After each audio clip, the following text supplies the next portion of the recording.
I met Nigel when I was 14 at school. I think I realised quite early on he struggled through alcohol, but we kept things going, moved in together. 6 months later found out we were having a baby. He was drunk on the day that I did the pregnancy test. I went to his one-to-ones with his worker at Forward Leeds with him. I went to SMART meetings because he couldn't face going into a group situation on his own. It got to a point where I had to make him move out because his drinking wasn't stopping. The girls were getting older, they were becoming distressed at his drinking.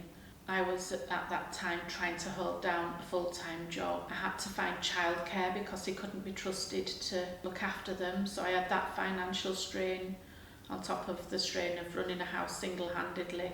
I should be living happily ever after, but at the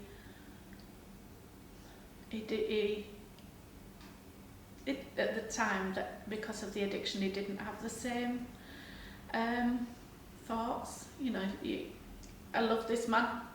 Why am I making him leave home? He completed his detox and rehab. Came out, he was dry for 6 months, had a relapse. He went downhill very, very quickly, escalated at a speed that we never thought would. That culminated in several suicide attempts, the last one being pulled from the wrong side of a motorway bridge. He, even to this day, has no recollection of what happened that night.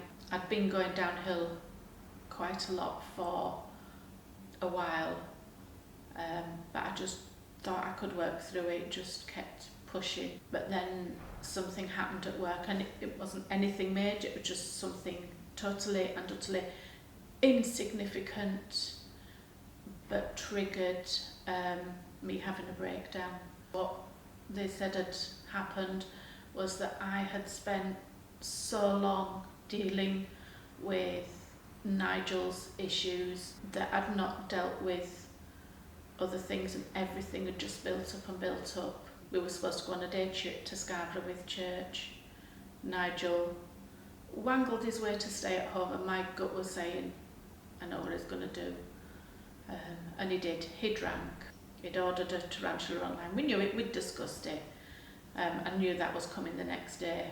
So I turned round to him and said, you carry on drinking, that tarantula's going back. He stopped drinking that night. The tarantula turned up the next day. The next day he stayed sober, and the day after, and the day after. 2 years, 2 months down the line, he's got his 9 tarantulas, which I never would have thought had been the key to a sobriety. I can't change what's happened, but now he's sober, we can work together for the future. My mental health has improved greatly. I don't have so much stress on me. We do a lot more things as a family. Now Nigel's driving, we bought camping equipment, so we camp as a family. And that's something that we couldn't have even dreamed of at one time.